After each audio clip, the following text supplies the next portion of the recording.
아니, 전부 뼈뿐이었어. 마치 공동묘지 같았어. 보자마자 바로 도망쳤지. 추설이는 여자였지만 그런 말을 했다고 해서 랑한이 비웃을 거라 걱정하지 않았다. 너희 운이 정말 나쁘지 않다. 랑한은 고개를 끄덕였다. 만약 5명이 호기심을 더 부려서 안쪽으로까지 들어갔다면 아마 지금쯤은 살아서 나올 수 없었을 것이다. 정말로 큰 운이라도 있다는 거야? 진방거가 기대 섞인 목소리로 물었다. 지금 5명 중에서는 그와 추상만이 아직 주원경을 돌파하지 못한 상태였다. 가능성은 있지? 랑한은 고개를 끄덕였다. 그 동굴은 홍린교사의 소굴일 가능성이 컸다. 물론 다른 흉악한 야수의 굴일 수도 있었다. 직접 보지 않은 이상 확언하기는 어려웠다. 5명 모두 금방이라도 뛰어들 것처럼 들떠있자 랑한이 말을 이었다. 하지만 큰 행운에는 반드시 큰 위험이 따른다. 잘 생각해라. 5사람은 서로 얼굴을 보며 고민하다가 말했다. 일단 우리가 그 동굴까지 데려갈게. 모두 출발했다. 랑한은 이호에게 말했다. 축하한다. 드디어 도기를 깨달았으니 독에게 첫걸음을 내디딘 셈이야. 도기. 그 말에 유동 일행은 그제야 마지막 순간 이호가 도기를 펼쳤다는 사실을 떠올렸다. 유동, 진방거, 추상이 눈을 반짝이며 부러워했고 추설이는 기쁨을 감추지 못했다. 이호는 순박한 미소를 지었다. 그는 수련을 시작하기 전부터 줄곧 칼만 잡아왔고 무려 13해 동안 칼도에 몸을 담가왔다. 도기는 그의 평생 소원이었지만 단 한 번도 성공하지 못했다. 하지만 이번에 죽을 고비에서 극한을 터뜨려 도기를 얻었다. 이후 그의 무도는 반드시 창창한 길을 걷게 될 것이다. 솔직히 지금 당장 호양학원에 달려가기만 해도 도기를 펼쳐 보이는 순간 바로 제자로 받아들여질 것이었다. 랑형, 우리 한번 겨뤄보자. 이호의 눈에 전의가 타올랐다. 근데 너는 전력을 쓰면 안 돼. 내 힘은 너무 세니까. 랑한은 응답도 거절도 하지 않았다. 그저 조용히 검을 뽑아 가볍게 휘둘렀다. 슉! 2줄기의 검기가 허공을 가르고 날아갔다. 이호는 입을 벌린 채 멍하니 서 있다가 한참 후에 고개를 저었다. 앞으론 너 같은 괴물하고는 안 겨룰래? 맞아. 이 녀석은 진짜 괴물이라니까. 얘랑 비교한다는 건 자기 고생길을 여는 거지. 유동 일행 4명이 일제히 고개를 끄덕이며 말했고 모두가 랑한에게 완전히 눌려 있었다. 그러나 랑한은 만족하지 않았다. 검기는 검도의 첫걸음일 뿐. 그 위에는 검망과 검심이 있다. 전생에서 천인경 7대 강자 중 1명, 7세의 검을 잡고 10세의 검기를 깨우치고 17세의 검망을 응축하며 33세 검심을 열어 검도대사가 된 자도 있었다. 전생의 랑한은 전념에 단도를 닦아 단도왕이 되었다. 하지만 이 생에서 그가 온전히 무도에 몸을 던진다면 반드시 무도의 진정한 제왕이 되겠다고 결심했다. 대원성은 너무 작고 무국 또한 너무 작다. 그래서 독이나 검기를 조금만 보여도 절세의 천재라 칭송받는 법이었다. 그들은 동굴에서 멀지 않은 곳까지 이미 도착해 있었다. 반 시간쯤 지나자 이끼가 가득 끼어 미끄러운 암벽이 보였다. 햇빛이 닿지 않아 멀리서 보면 온통 검푸르게 보였다. 저기야. 추설이가 절벽의 한쪽을 가리켰다. 랑한이 바라보니 바위 틈 사이에 아주 은밀하게 숨어있는 입구가 있었다. 추설이가 손가락으로 짚어주지 않았다면 결코 발견하지 못했을 것이다. 너희는 여기서 기다려. 내가 안을 먼저 살펴볼게. 랑한은 몸을 날려 동굴 안으로 들어갔다. 안은 몹시 축축했고 바닥은 심하게 미끄러웠다. 조금만 방심하면 바로 아래로 굴러 떨어질 것 같았다. 그는 한 걸음 한 걸음 조심스럽게 움직이며 주위를 관찰했다. 얼마 지나지 않아 바닥 깊숙한 곳에 닿았다. 넓은 공간이 펼쳐졌고 사방이 온통 백골투성이었다. 사람의 뼈도 있고 짐승의 뼈도 있었으며 역한 냄새가 진동했다. 보통 사람이라면 안을 들여다본 순간 바로 도망쳤을 것이다. 랑아는 주변을 조심스럽게 살피다가 뼈더미 사이에서 붉은 비늘 한 조각을 금세 찾아냈다. 역시 홍린교사군. 그는 확신을 굳힌 뒤 다시 둘러보다가 동굴 한쪽 구석에서 작은 통로 하나를 발견했다. 높이는 2자 남짓, 너비는 한 사람이 겨우 지날 정도였고 그곳에서는 훨씬 더 진한 비린내가 퍼져나오고 있었다. 아마 그 거대한 놈이 안에서 자고 있겠지? 랑아는 손에 든 비늘을 살펴 그 크기를 가늠했다. 이것은 분명 성체 홍린교사의 비늘이었다. 그는 힘을 주어 세게 잡아당겼지만 비늘은 전혀 부러지지 않았다. 그렇지. 홍린교사는 용족의 혈맥이 한 줄 흐르니 비늘이 이렇게 단단한 법가 아니었으면 투웅우엔경의 요수가 이런 방어력을 가질 리가 없지. 그는 뒤로 물러나 류동 일행을 멀찍이 떨어진 곳으로 데려간 뒤 말했다. 저 동굴이 홍린교사의 소굴이다. 홍린교사. 5명 모두 크게 놀랐다. 저것은 투웅우엔 9층의 요수이며 보통의 투웅우엔 9층 요수보다 훨씬 강력해 투웅우엔경 안에서는 수왕으로 불릴 존재였다.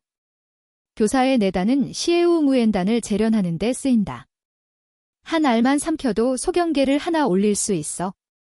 다만 투웅우엔 4층 이하의 무사에게만 효과가 있다. 랑아는 먼저 이익을 말한 뒤 다시 물었다. 어떻게 할래? 계속할 생각이냐? 류동의 5사람 모두 주저하는 기색을 보였다. 한편으로는 더 강해지고 싶은 욕망이 간절했지만 다른 한편으로는 홍린교사가 그렇게 쉽게 상대할 존재가 아니었다. 내단을 얻지 못하고 도리어 그 거대한 교사의 먹잇감이 되어 동굴 속 뼈더미처럼 변할 수도 있었다. 랑아는 그들을 보며 미소만 지었다. 그가 이곳까지 온 이상 홍린교사를 상대할 자신이 있다는 뜻이었다. 또한 이것은 5사람을 시험하는 자리였다. 그들이 홍린교사의 소굴을 말해준 만큼 랑안도 그들에게 큰 기원을 줄 생각이었다. 다만 그 기원을 잡을 용기가 있는지는 온전히 그들 스스로에게 달려 있었다. 곧 5사람의 눈빛이 단단하게 굳었다. 하겠습니다. 우리가 투웅우엔 4층만 달성할 수 있다면 연말 논무에서 상위 50위를 노릴 수 있고 호양학원에 들어갈 기회도 생겨. 이번엔 한번 걸어보자. 랑아는 고개를 끄덕였다. 후회 없지. 절대 후회 없습니다. 5사람이 동시에 외쳤다. 좋아. 그럼 첫 임무다. 금모양 한 마리를 잡아와라. 금모양. 류동 일행은 모두 멍해졌다. 금모양은 겨우 류엔더켄 수준의 약한 요수일 뿐 특별한 점도 없는데 랑한이 그것을 왜 찾는단 말인가. 랑한은 웃으며 말했다. 금모양은 홍린교사가 가장 좋아하는 먹이다. 천방기르는 아직 상황을 이해하지 못한 표정으로 어리둥절하게 말했다. 왜 우리가 그 뱀한테 먹을 걸 갖다 줘야 하지? 멍청아. 추설이가 그의 머리를 톡 하고 쳤다. 금모양 몸에 약을 조금 묻히면 더 쉽잖아. 아, 그렇구나. 천방기르는 머리를 극적이며 뒤늦게 깨달은 표정을 지었고 그 모습에 모두가 웃음을 터뜨렸다. 사람들은 역할을 나누어 움직였다. 류동 일행 5은 금모양을 사냥하러 갔고 량아는 각종 약재를 꺼내어 어떤 약물을 조제할 준비를 했다. 이런 식의 방법을 쓸 수 있는 것은 제왕급 단도인 그뿐이었다. 개체의 특성에 맞춰 공격력을 극대화한 약물을 조제하는 것인데 지금 그가 만든 약은 다른 생명체에게는 거의 무해하지만 홍린교사에게는 치명적이었다. 대부분의 단사는 동시에 약사이기도 하다. 소독꾼 여정도 그중 하나였으나 량안과 비교하면 신발을 들어 올릴 자격조차 없었다. 금모양은 전투력은 강하지 않지만 고기가 맛있어 다른 요수들의 먹잇감일 뿐 아니라 인간에게도 진미로 여겨졌다. 그래서 개체의 수가 극히 적고 찾는 것 또한 쉽지 않았다. 사흘이나 지나서야 류동 일행이 돌아왔다. 진방극이 비단결 같은 털을 가진 사냥 한 마리를 짊어지고 있었다. 그들은 마침내 금모양을 잡아온 것이었다. 량아는 금모양에게 약물을 먹인 뒤 한쪽 다리를 잘라 홍림교사의 굴 속으로 던져 넣었다. 거대 뱀의 후각은 극도로 민감해 피비린내가 나면 반드시 잠에서 깨어난다. 게다가 금 모양은 홍림교사가 가장 좋아하는 먹이여서 배가 불러도 견디지 못한다. 왜 살아있는 먹이여야 하는가? 홍림교사는 극도로 조심스러운 성정을 지녀 자신이 직접 죽이지 않은 먹이는 절대로 입에 대지 않는다. 그래서 반드시 살아있는 사냥감을 써야 했다. 량하는 뒤로 물러나 다른 사람들과 함께 더 멀리 숨어 큰 바위 뒤로 몸을 숨겼다. 혹시라도 저 뱀이 갑자기 튀어나와 그들을 발견할까 염려되었기 때문이다. 얼마 지나지 않아 땅이 울리기 시작했다. 무언가 거대한 것이 움직이는 듯한 진동이었다. 홍림교사였다. 쾅! 빨간색의 거대한 뱀이 용암굴 속에서 물기둥처럼 튀어나왔다. 몸통 굵기는 큰 물통보다 넓었고 길이는 끝이 보이지 않아 이미 100m가 넘게 뻗어나왔음에도 아직 꼬리가 나오지 않았다. 목덜미 위에는 매미 날개처럼 얇은 2개의 육막이 돋아 있었고 지금도 쉼없이 떨리며 웅웅거리는 괴이한 소리를 냈다. 마침내 대가리부터 꼬리까지 전부 모습을 드러냈다. 몸 길이는 200m에 이르렀고 온몸을 뒤덮은 분홍빛 비늘 하나하나가 사발만큼 컸다. 미쳐 날뛰듯 동굴 안팎을 들이받으며 긴 꼬리는 곤봉처럼 사방의 암석을 부숴버렸다. 왜 아직도 독이 돌지 않는 거지? 류동 일행이 놀란 목소리로 외쳤다. 이해하지 못한 기색이 역력했다. 말이 되는 소릴 해라. 저건 투응우연 9층의 요수다. 게다가 교사 혈매까지 이어받았으니 사실상 왕자급이다. 그렇게 쉽게 죽을 리가 없지? 량한이 고개를 저었다. 그렇지 않았다면 그가 굳이 투응우연 1층 극한까지 올 때까지 기다릴 이유도 없었다. 안 되겠다. 우리를 눈치챘어. 그들의 후각은 매우 예민했다. 량한 일행이 맞바람 쪽에 숨어 있었음에도 홍림교사는 곧바로 그들의 존재를 알아차리고 일직선으로 돌진해왔다. 스르르륵. 거대한 혀가 튀어나오고 목 뒤에 육막이 떨리며 괴상한 음향을 냈다. 역한 악취가 파도처럼 밀려왔다. 우동, 함께 간다. 반드시 막아야 해. 량한은 조금도 두려워하지 않고 검을 뽑아 곧장 튀어나갔다. 류우동은 말없이 그의 뒤를 따라 뛰어들며 처음으로 무기를 꺼냈다. 그녀 역시 검을 사용했다. 두 사람은 합을 맞춰 검광을 뿜어내며 홍림교사와 정면으로 부딪혔다. 이론상으로는 류우동도 투응우연 9층 극한이라 거대뱀에 밀리지 않을 힘을 지녔다. 그러나 홍림교사는 조그마한 교룡의 혈맥을 이어받아 힘과 방어력 모두가 보통 투응우연 9층을 훨씬 뛰어넘었다. 류우동조차 정면 대결을 벌일 자격이 없었다. 이 영역의 왕이었다. 같은 왕자급이 아니면 1대1로 맞설 수 없었다. 량하는 오행원액을 지녀 동급 무사보다 훨씬 강했고 왕이라 불릴 자격이 있었다. 아쉬운 점은 아직 그의 경지가 너무 낮다는 것뿐이었다. 두 사람이 힘을 합쳐도 홍림교사의 공격을 피하기 바빴다. 버텨. 독은 이미 돌았어. 오래 버티진 못해. 하지만 절대로 달아나게 두면 안 돼. 량한이 말했다. 류우동이 가볍게 고개를 끄덕였다. 량한은 전력을 다해 검을 휘둘렀다. 한 번의 공격에서 4줄기의 검기를 뽑아내어 푹푹푹푹 홍림교사의 몸에 4개의 깊은 상흔을 남겼다. 그러나 본체인 장검은 애초에 그 비늘갑을 뚫지 못했다. 이것이 바로 검기의 위력이며 검객들이 숭배받는 이유였다. 량한이 4줄기 검기를 뽑아내는 것을 본 류동 일행 5은 입을 벌린 채 말을 잃었다. 하지만 거대 뱀의 반격도 극도로 거셌다. 거대한 꼬리가 휘둘리며 모래와 돌이 사방으로 튀었고 끔찍한 힘이 실린 일격은 량한의 몸 곳곳에 피꽃을 피워 올렸다. 그럼에도 량한은 신음 한 번 내지 않고 오히려 고랑혈을 온전했다. 순간 단전에 있는 오행원액이 더욱 빠르게 회전하며 그의 힘을 한 차례 끌어올렸다. 동시에 불멸천경이 운전되며 그의 상처는 놀라운 속도로 아물었다. 2가지 공법을 동시에 굴리고 또 치열한 전투까지 이어가자 몸속의 원력은 폭발적으로 소모되고 있었다. 보통 무사가 전력을 다해 싸우면 대략 반 시간 정도는 버틴다. 그러나 량한에게는 10분이 극한이었다. 하지만 그는 이 점을 이미 예상하고 있었기에 미리 중품 회원단을 대량으로 준비해 두었다. 원력이 다하면 바로 꺼내 먹어 20분 정도 버티는 데는 전혀 무리가 없었다. 반드시 막아야 한다. 그가 투약한 약물은 홍링교사의 음한한 속성을 겨냥한 것이었다. 그래서 대량의 양성 약재를 배합해 음양충돌로 홍링교사의 생기를 파괴하도록 만든 것이다. 하지만 해독 자체는 그리 어렵지 않다. 물가로 들어가 수로 활을 누그러뜨리면 사흘, 나흘쯤 지나 몸이 스스로 균형을 찾는다. 본능이 이끄는 대로라면 홍링교사는 반드시 물을 찾게 된다.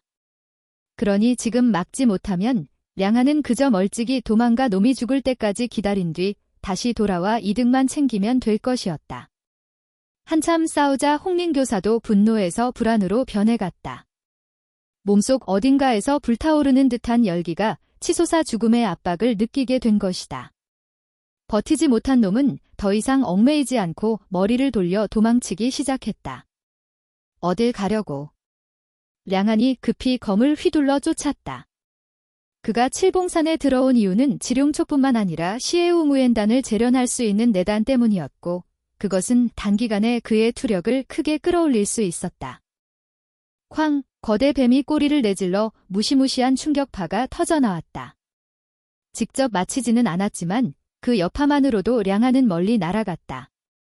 투응우엔 9층. 실로 강력했다. 량한은 감탄했다. 경지가 높아질수록 월경전은 어려워진다. 투응우엔경은 그래도 사정이 낮지만 융투엔경에 이르면 층이 한 칸 차이 나도 힘의 격차는 엄청나다. 그가 융투엔 1층으로 융투엔 9층과 싸운다면 단 한순간에 죽을 것이다. 버텨볼 자격조차 없다. 류우동이 짧게 외치며 황급 상품의 검법을 펼쳤다. 폭풍 쏟아지듯 몰아치는 공격으로 홍링교사의 진로를 강제로 틀어막았다. 량한은 원력을 보충하는 단약을 삼켰고 류우동은 치유용 약물을 먹었다. 정면에서 요수의 왕과 맞서는 것은 그야말로 죽으러 들어가는 진리였고 겨우 몇 분 만에 그녀는 심각한 내상을 입었다. 다행히도 량한이 만든 치유단약은 매우 뛰어났고 덕분에 그녀는 전투 내내 전성기의 상태를 유지할 수 있었다. 더욱이 고랑혈의 영향으로 그녀의 전투력은 오히려 폭발적으로 늘어났다. 이 공법은 량한이 이미 일찍이 그녀에게 전수한 것이다. 고랑혈의 힘으로 전투력이 상승하자 류우동은 간신히 홍링교사와 맞설 수 있었다. 만약 홍링교사가 중독되지 않았다면 이런 식의 대치는 결국 량한과 류우동의 패배로 끝났을 것이다. 그러나 지금은 달랐다. 그저 20분만 버티면 된다. 홍링교사는 싸우면 싸울수록 더욱 공포에 사로잡혔다. 몸속에서 음양의 충돌이 점점 격렬해지며 뱀의 몸 곳곳이 터져 녹색 피가 분수처럼 튀었다. 그 피는 극도로 부식성이 강해 바위 위에 떨어지자 바로 녹아내렸다. 공기 중에는 도끼가 뒤덮였고 이는 투응우엔 9층의 무사도 손쉽게 독살할 정도였다. 이런 위력이 없다면 홍링교사가 어찌 투응우엔경의 왕이라 불릴 수 있겠는가. 왕이라면 당연히 무적이다. 안타깝게도 오늘 그것이 맞닥뜨린 상대는 량한이었다. 량한과 류우동은 이미 해독단을 복용한 상태였고 독성의 위력도 그들에게는 단지 약간 어지러운 정도일 뿐 전투력에는 거의 영향을 주지 못했다. 스륵스륵. 홍링교사는 죽음이 눈앞까지 다가옴을 느끼고 무작정 도주를 시작했다. 놈의 판단으로는 몸만 회복하면 저 두 인간을 처리하는 것은 아주 쉬운 일이었다. 류우동 또한 분노를 터뜨렸다. 장검이 무지개빛을 그리며 내리꽂혔고 그녀는 마치 무용신처럼 날아올라 모든 기백을 쏟아냈다. 거대한 뱀은 필사적으로 움직였고 량한과 류우동도 사력을 다해 막아섰다. 이번 기회를 놓치면 다음에는 홍링교사가 절대 같은 함정에 걸리지 않을 것이다. 그때는 류우동이 융투엔경에 오르기 전에는 다시 도전조차 할 수 없다. 앞쪽에 강이 하나 나타났다. 홍림 교사는 마치 강물이 독을 풀어준다는 것을 아는 듯 정신이 번쩍 들며 속도를 끌어올렸다. 류우동의 공격을 맞으면서도 되받아치지 않고 무작정 강으로 파고들었다. 류우동의 눈동자에 결연한 빛이 스쳤다. 그녀가 장검을 높이 들며 외쳤다. 천우검, 일검정건곤. 스르르륵. 그녀의 일검이 폭발하며 인검합일의 자세로 홍림 교사의 목덜미를 향해 떨어졌다. 량하는 얼굴빛이 변하며 고함쳤다. 함부로 쓰지 마. 그 일검은 너무 강했다. 홍림 교사는 그 공격을 피했다가는 정말로 즉사할 수도 있었다. 그래서 거대한 울음소리를 내지르며 몸을 급격히 말아올려 머리를 감싸 보호했다. 푹. 장검이 내려꽂히며 찬란한 검기가 번쩍였다. 칼날은 억지로 홍림 교사의 몸통을 잘라냈고 초록빛 피가 샘처럼 솟구쳤다. 거대 뱀은 극심한 고통에 몸부림쳤다. 몸통의 3분의 1이 류우동의 검에 의해 단절된 것이다. 쾅. 류우동의 가녀린 몸이 순간 흔들리더니 그대로 땅에 쓰러졌다. 랑아는 급히 몸을 날려 얼음처럼 차가운 미녀를 부둥켜 안으며 얼굴을 찌푸렸다. 미쳤어. 원액을 억지로 눌러 전력을 끌어올리다니. 그게 터지기라도 하면 내 목숨은 끝이야. 나 검기를 깨웠어. 봤지? 나 검기를 깨웠어. 그러나 류우동은 흥분한 목소리로 외쳤다. 방금 그 순간 그녀가 가진 단 하나의 생각은 홍림 교사를 막는다는 것뿐이었다.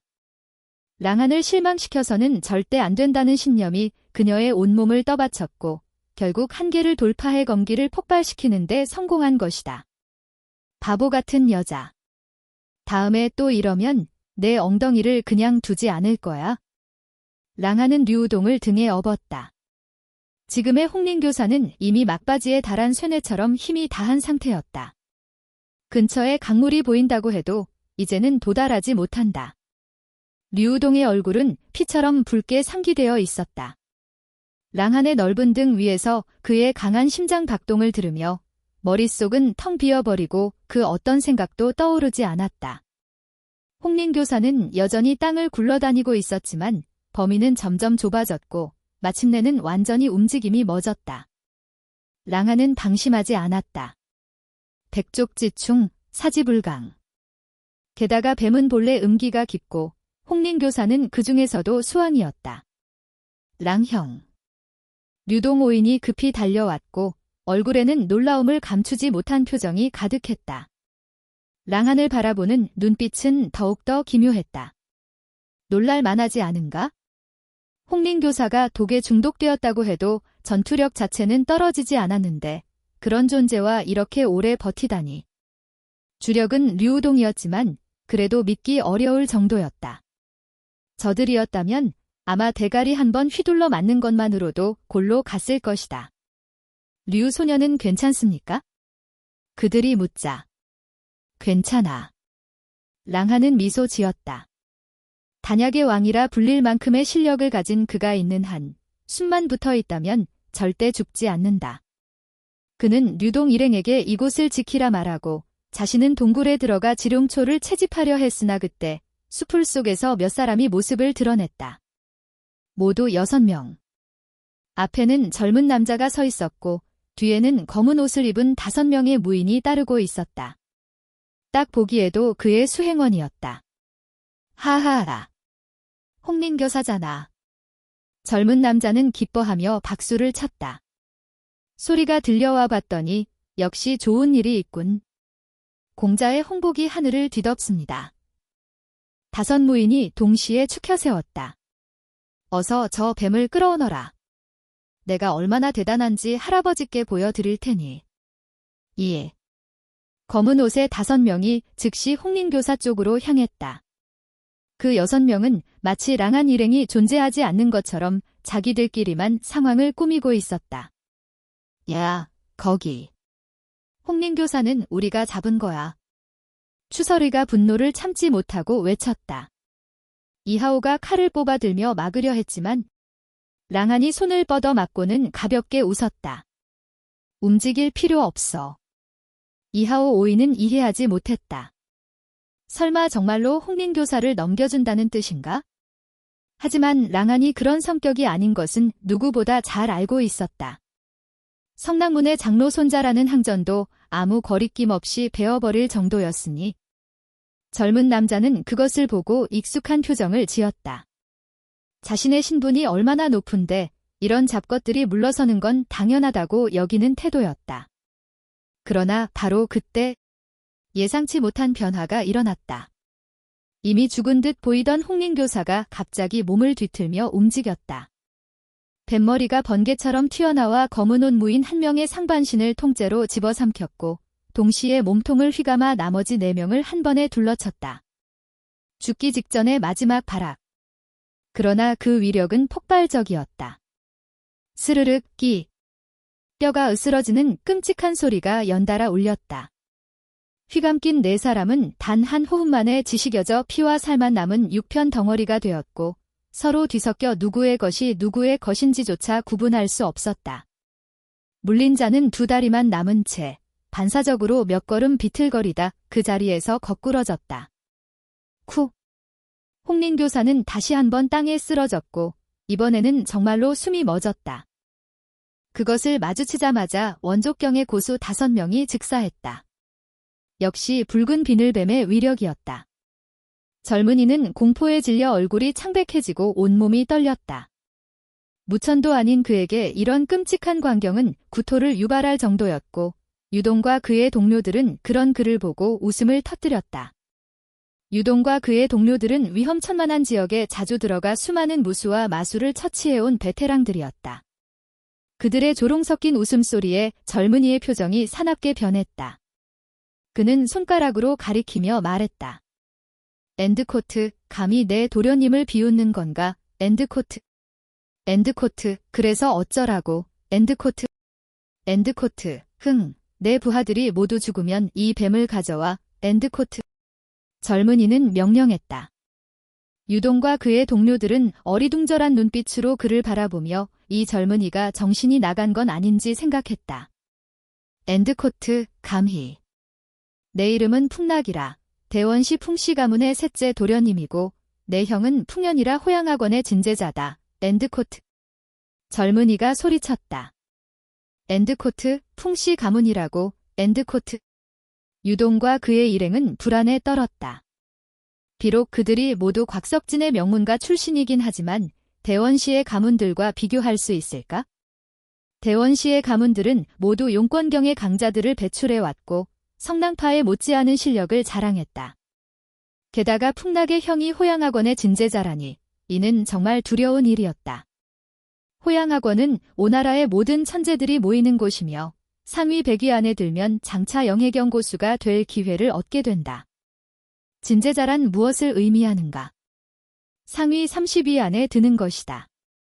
영해경, 이제 운명은 결정되었다.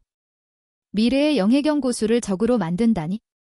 누가 안 무섭겠어? 엔드코트, 풍년이 정말 그렇게 강한가? 엔드코트. 링하는 몸을 돌려 류이통에게 물었다. 엔드코트, 정말 강해. 엔드코트. 류이통은 진지한 표정으로 고개를 끄덕였다. 엔드코트, 들렸는데 풍년이 3년 전 겨우 20살에 용천경에 돌파했다고 하더군. 지금은 벌써 용천경 3단계 정점에 도달했고 머지않아 더 올라갈 가능성이 높아. 게다가 검기를 수련했는데 정확히 몇 개인지는 모르지만 적어도 3개는 넘을 거야. 엔드코트. 엔드코트, 놀라운 속도군. 엔드코트. 일반적인 용천경 수련자에게는 5년 안에 한 단계 올라가는 것도 매우 뛰어난 성과다. 어떤 이들은 한 단계 올라가는데 10년이 걸리기도 하고 4단계를 넘어서지 못하는 경우도 있다. 꽃피는 경지에 이르기 전까지 무사들은 고작 100살밖에 살지 못하기 때문에 용춘경에 너무 오래 머무르면 미래의 성취가 자연스럽게 제한될 수밖에 없다.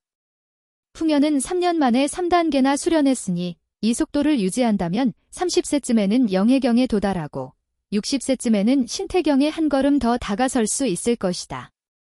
그렇게 된다면 그는 무국의 명실상부한 왕이 될 것이다.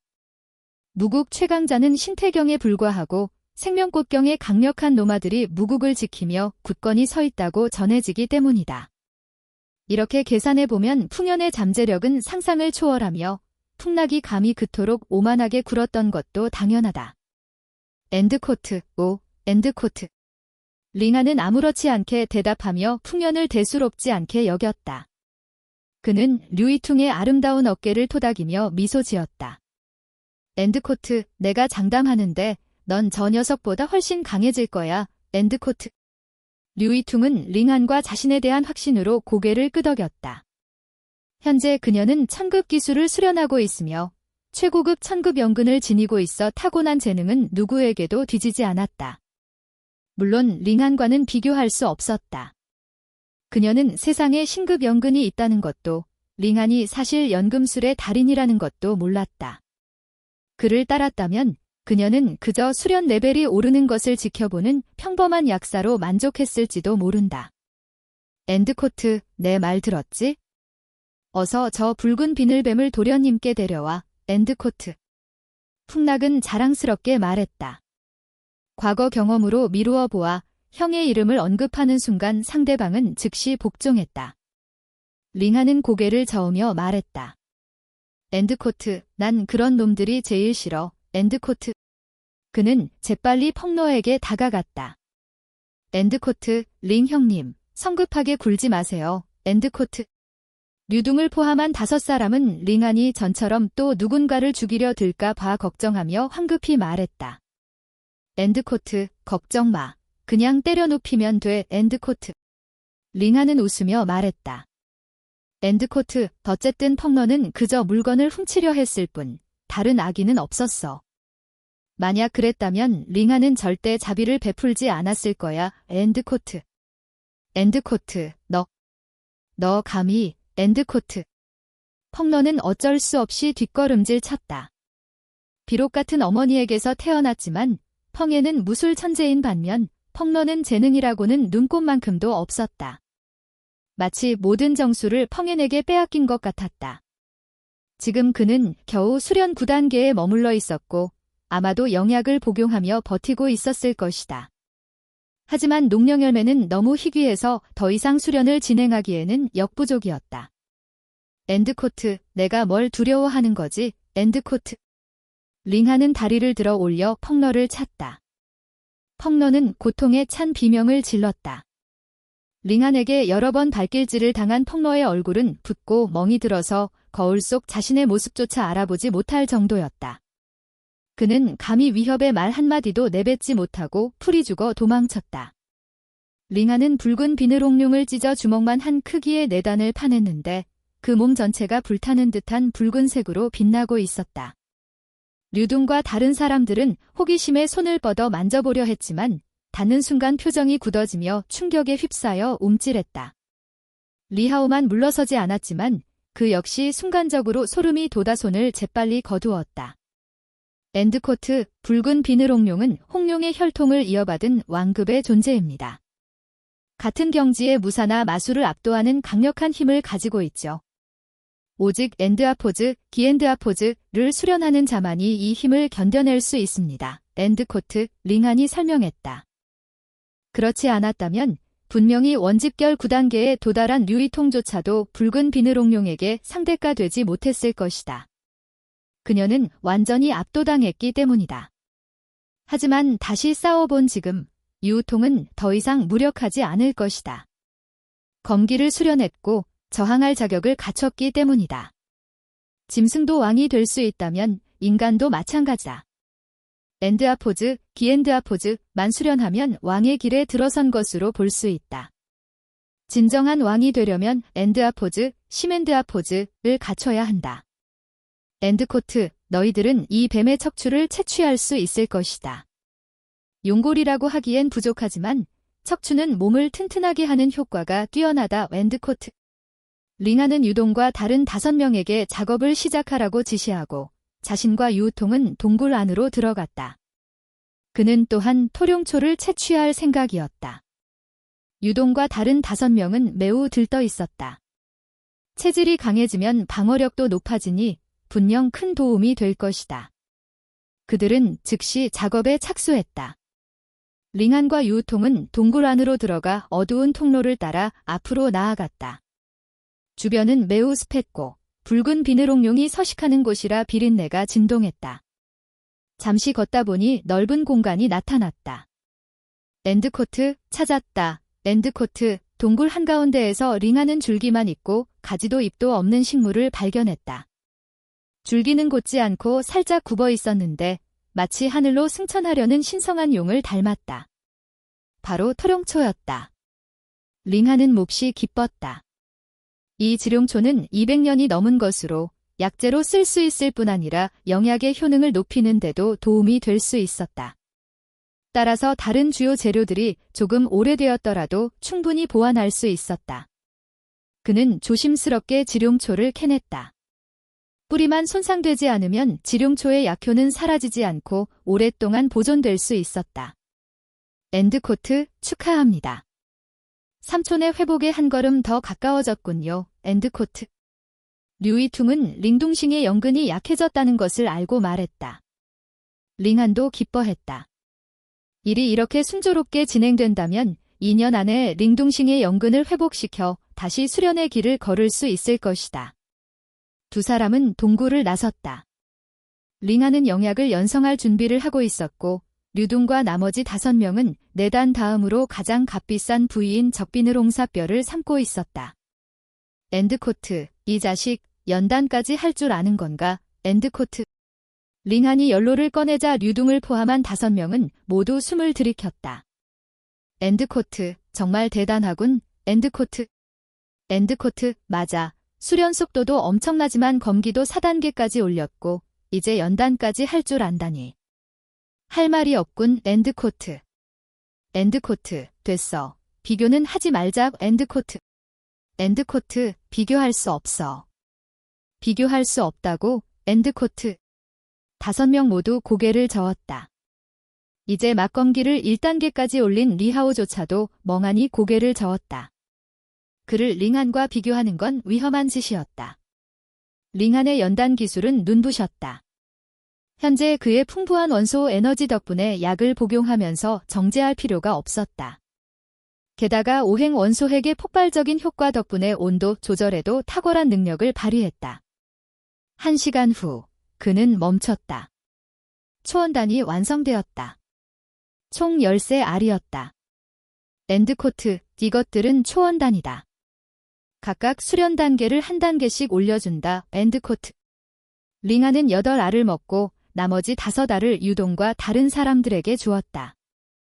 이론적으로는 원기집결 3단계 최고 경지에 도달하려면 2알만 있으면 되지만 초원단의 효과는 핵에 작용하는 것이기에 오행핵이 2배, 혹은 그 이상을 필요로 할지도 모르는 상황에 대비해 6알을 더 먹었다. 유동과 다른 5명은 당연히 링안의 행동에 이의를 제기하지 않았다. 농담이세요? 얼마나 고생하셨는데요? 금빛 염소를 잡는 건 누구든 할 수 있는 일이었다. 그들은 링안이 자신들에게 초원단을 하나씩 준 것은 동굴 위치를 알려준 것에 대한 보답이라는 것을 알고 있었다. 그렇지 않았다면, 그들 사이에 깊은 우정이 없었다면 누가 이렇게 관대했겠는가? 단 한 알만으로도 수련 단계를 한 단계 올릴 수 있다. 만약 팔았다면 얼마에 팔렸을까? 링안, 류둥, 리호, 그리고 저우쇠이는 즉시 초원단을 복용했다. 류이퉁은 그들을 호위했고 천펑주와 저우창은 부러운 듯 옆에서 지켜보았다. 다행히 초원단은 알 수 없었기에 원기집결경에 도달했을 때도 사용할 수 있을 것이다. 링하는 덤불 속에 앉았다. 초원환을 복용한 후 천지의 연기가 쏟아져 들어왔다. 그의 오행훈련은 살짝 움직이며 맹렬하게 연기를 흡수하기 시작했고 그의 수련 단계는 순식간에 급상승했다. 그는 이미 원기집결 1단계의 정점에 도달했다. 엄청난 연기 속에서 그는 2번째 원기를 응축하기 시작했다. 허공에서 5개의 빛점이 나타나 천천히 5개의 회전하는 원기로 변모했고 점점 더 빠르게 회전하며 강력해졌다.